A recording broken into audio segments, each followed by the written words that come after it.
Welcome back. This is another half-hour segment, this time you and me alone again. If you have been watching this since the beginning, I think this is my fourth, maybe my fifth program. I think it's my fourth program in which it's just you and me together for a private class. So maybe we can advance more quickly today in the private class. Now, in the past 3 classes or 4 classes, I have been talking to you about esoteric questions of learning, and I will continue for a while. To learn, aprender. No me gusta el verbo aprender, prefiero otro verbo, tanto en inglés como en castellano. The verb to learn, fijaos en la pronunciación. No decimos leer como se escribe, decimos learn. Se escribe leer, pero se pronuncia learn. Rima con burn. Burn como quemar, burn. Girar, turn. Ganar dinero, earn. Earn money, learn. Voy a aprender a ganar dinero. I'm going to learn to earn money. No voy a aprender a quemar mi dinero. I'm not going to learn to burn money. I'm going to learn to earn. But that's not my objective today. My objective today is to continue talking about the learning experience, the teaching responsibility of the teacher, the learning responsibility of the student. And first, dejemos el verbo to learn. Let's forget about aprender. I don't like the word. Cuando dicen por aquí o por allí, cuando pregonan por las ondas radiofónicas, usted aprenderá inglés en 4 meses de la forma más cómoda imaginable. Pues no mientan. It depends. I can't take them to court. I can't take them to the tribunales because I will lose. It depends on your definition of learn, aprender. For example, this is a private class. I have 25 minutes. In 25 minutes, it's impossible for me to teach you English. Can you imagine? Learning English in 25 minutes, but in 2 hours, yes. If I am with you alone for 2 hours with a good blackboard, una pizarra detrás, a big one, I can teach you everything important in the English language in 2 hours. And I can teach it to you in such a way, I can teach it to you, enseñaroslo os, como decimos en inglés, al revés. I can teach it to you in 2 hours in such a way that you understand the basic structure of the English language. And you say, yes, Richard, it's crystal clear. Oh, ¿cómo lo has conseguido? Entiendo todo. In only 2 hours. But then when you walk out the door, you can't use the language. You understand the structure, but you can't reproduce it. Okay? Because that's completely different. But these people who say, por las ondas radiofónicas, you will learn English in 2 months, 3 months, 4 months. If your definition of learn is to understand and perhaps to reproduce in the comfortable atmosphere of a classroom, that's not so difficult. But to go to a meeting in London with 2 British people, 1 Irishman, 2 Americans, and 1 Australian, that's a completely different story, okay? And that's to understand the first time, every time, and to respond spontaneously in line with the inputs. That's very, very difficult, and it takes years and years, okay? When people tell you, for example, when you hear on television, on the radio, or if you're reading in the newspaper, con 950 palabras usted hablará inglés. Con 1100 palabras usted aprenderá inglés. You will, that's true. Yeah, it's true. Imaginad. Imagine, I am a juggler teacher, un profesor de juegos malabares, and you hire me. Quiero aprender a hacer malabarismos. And I come, and I have 10 balls, and I give them to you. I said, here, 10 balls. With these balls, you can juggle. Good. $500, please.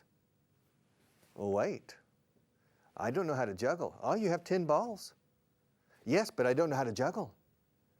With 1,000 words or 900 words or 1,100 words, You can speak English.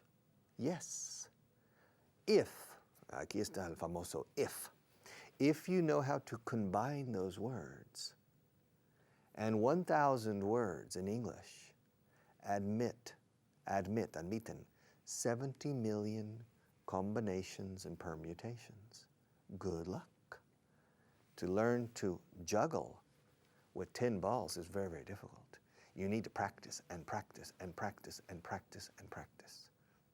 And to learn to speak with those 1,000 words. ¿Y esas 1,000 palabras en qué consisten? Those 1,000 words, perhaps 200 verbs, about 200 verbs, about 20 or 30 adjectives, 20 or 30 adverbs, 10 conjunctions, maybe 20 prepositions, and the rest, table, microphone, book, pen, ring, finger, hand, chest, etc. And that's it, vocabulary. Because really there are only about 200 or maximum 300, ni eso, important verbs in the English language, important for everyday communication, effective communication. So it's true that with 1,000 words, you can be extremadamente eficaz a la hora de comunicarse en inglés. Extremely effective speaking English. But remember, you need to handle 70 million combinations and permutations. And it's similar to acrobats in the circus. You go to the circus, el circo, sir, C-I-R, sir. Se pronuncia sir, no thir, okay? Circus, círculo, circle, circunferencia, circumference. Es como decir sí, señor, yes, sir. Pues la pronunciación es idéntica. Yes, sir, circle. De hecho, uno puede decir que la circunferencia de un círculo es el señor conferencia. Sir Lanzarote, Sir Lancelot, Sir Galahad, circumference. Okay, sir. Circuit, circuito, circuit. Y el circo, circus. When you go to the circus, you see the lion tamer. The lion, los leones. Tame is domador. To tame is domar. A lion tamer is carrying a chair and a whip, and he controls the lions. That's one performer. Another performer are the trapeze artists. Los trapecios. Trapeze artists. Do you know how much time they spend practicing that? Do you know how much time? How many hours? Every day? For how many days? Every year? Practicing, practicing, practicing, rehearsing, rehearsing, rehearsing. Practice es practicar. Rehearse es ensayar una actuación. No ensayar como una prueba de ensayo. Ensayando. But also, in the circus, you see los hermanos, I don't know, Tonetti, or los hermanos Perez, and they're together. 3 people. One person is standing on a platform. Another jumps, and he does 2 somersaults. Dos saltos mortales, and bam! Lands perfectly on the shoulders of another man who is standing on the shoulders of another. It's incredible in the circus. How many times do you think they have practiced that routine? Ese número, we say in English, es a rutina. That routine in order to perfect it, perfeccionarlo. 1,000 times, 2,000 times, again and again and again and again, to be ágil, fluent, como con los idiomas. And it's the same con esos 1,000 palabras. You need to practice them. Para adelante, para atrás, para arriba, para abajo, para adelante, para atrás. Yesterday I went. Did you go? I didn't go. Will you go? I won't go. Would you go? Could you go? Could you have gone? Etc. It's very, very difficult to master these things. So remember, to speak English effectively doesn't necessarily require a big vocabulary. In fact, personally, I recommend a relatively simple vocabulary of verbs, adjectives, adverbs, conjunctions, and terms, just vocabulary words. Are relatively small, but to combine them well. I prefer un malabarista a juggler with 3 balls only. 3 balls. But parsimoniously and calmly keeping them in the air perfectly than a person trying to keep 10 balls in the air and constantly dropping them. So, keep it simple, all right? Simple. Do you understand me? Do you understand what I'm talking about? Is it difficult? Is it easy or difficult for you to understand me? Probably the majority is saying, pan comido, pan comido. A piece of cake, un trozo de tarte, decimos en inglés. It's a piece of cake. Understanding you, Richard, is a piece of cake. It's very easy. However, let me ask you a question. I'll ask you a question on camera number 1. Let me ask you a question. Do you understand? If you understand me, then apparently I'm speaking English that's within your ability to understand. So, I'm not using sophisticated words, difficult vocabulary, complex grammar. No. I'm using simple grammar, simple English, simple vocabulary, simple structures, simple forms. Second question. Do you find I am expressing myself well? Am I expressing myself effectively, con eficacia? Am I expressing myself eloquently? Many of you say yes. You're very expressive, Richard. You're very eloquent. You're very effective, high impact. Wow. Okay. I'm achieving that.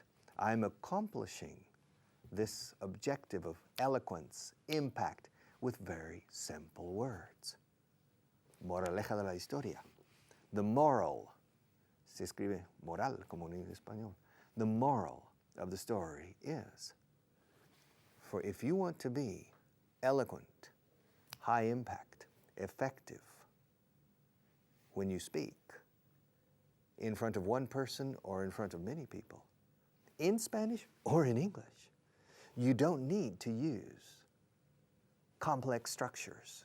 You don't need to use high-level or sophisticated vocabulary.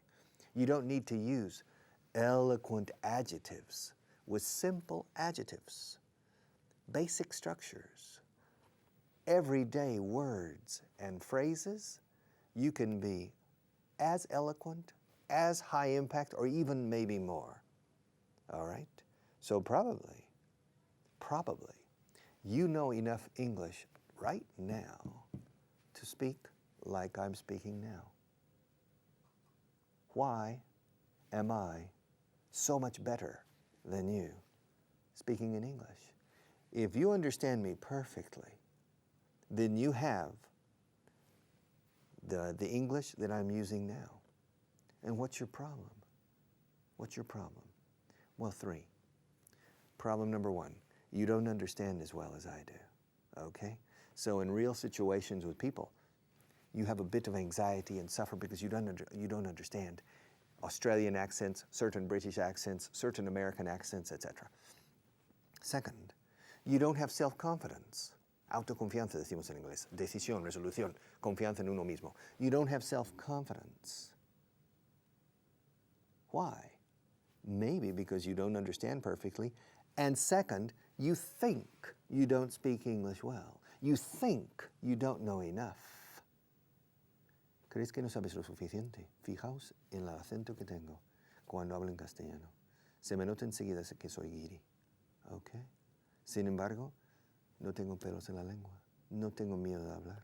Delante de cámaras de televisión, todas esas cámaras, delante de 1 millón de personas que me están viendo ahora, me da lo mismo porque tengo confianza. ¿Por qué? Porque el español entiendo a la perfección y conozco mis temas.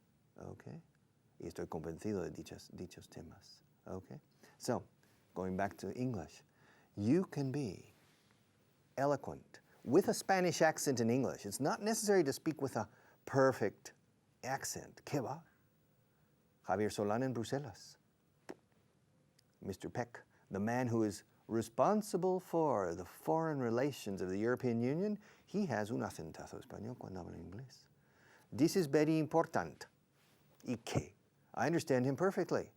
And when Mr. Solana speaks in front of television cameras in Brussels, not in front of 1 million people, perhaps in front of 10 million people watching TV, he makes mistakes, os lo garantizo.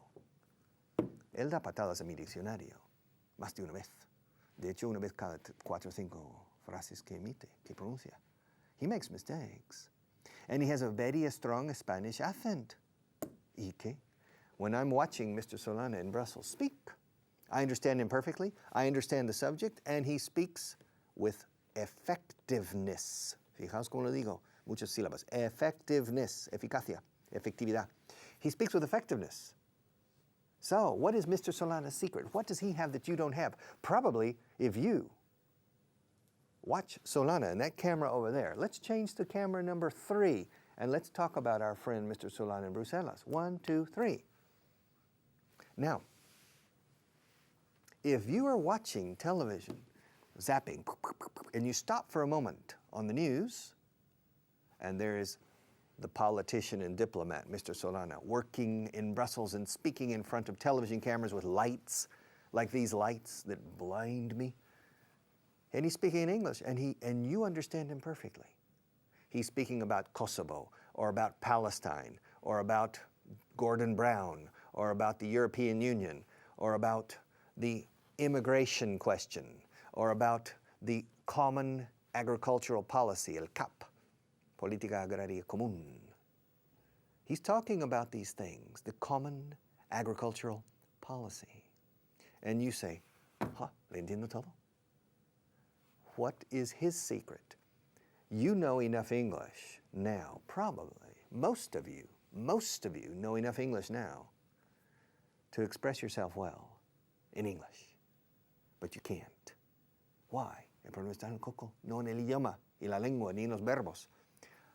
Mr. Solana has 4 things. 5. Number 1, he's an intelligent man. Eso ayuda muchísimo. He's an intelligent man. Number 2, he knows his subject. He's prepared. He knows his subject.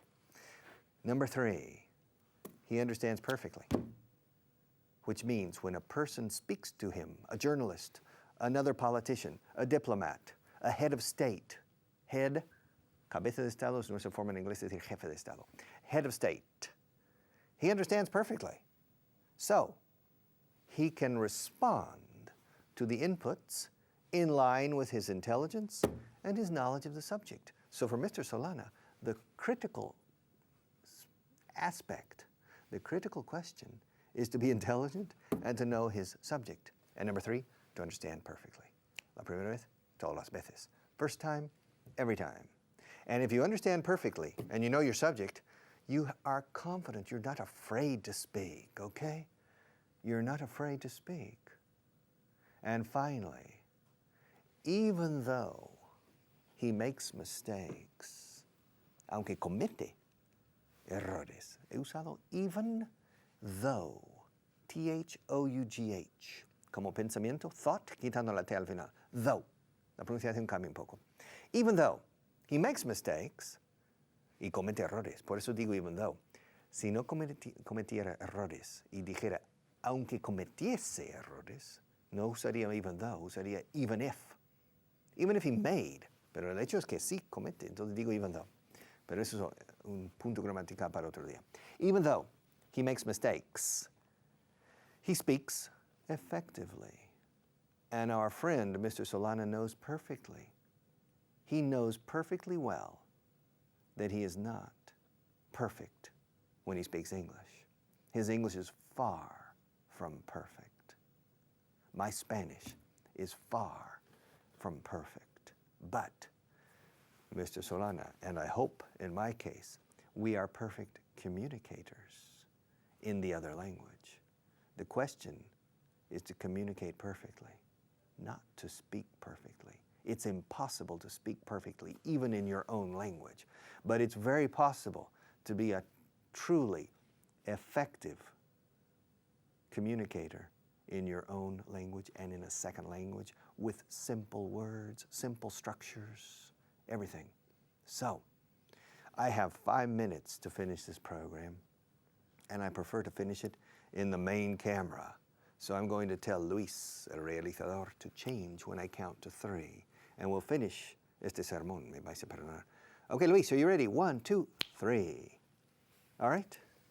So, remember, people all over the world. In the world, there are 6 billion people. 6 billones en inglés americano o incluso en inglés británico hoy en día.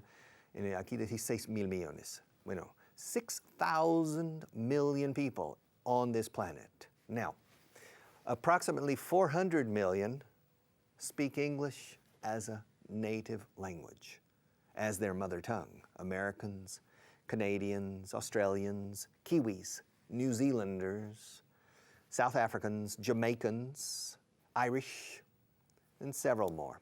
People in the Antilles, etc. Yes. About 400 million, 450 million people speak English as their mother tongue. But there are another 1.5 billion who speak English as a second language. And they speak it relatively well.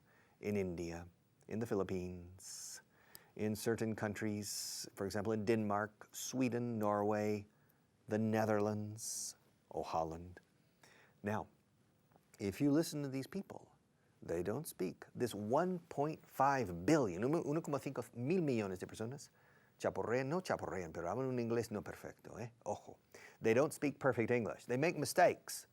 If I go to Sweden, siempre creéis aquí los españoles que los escandinavos hablan un inglés perfecto. ¿Qué va? Ni soñando. Okay. Tiene un acentazo nórdico y dan patadas a mi diccionario también. Okay? The Swedes.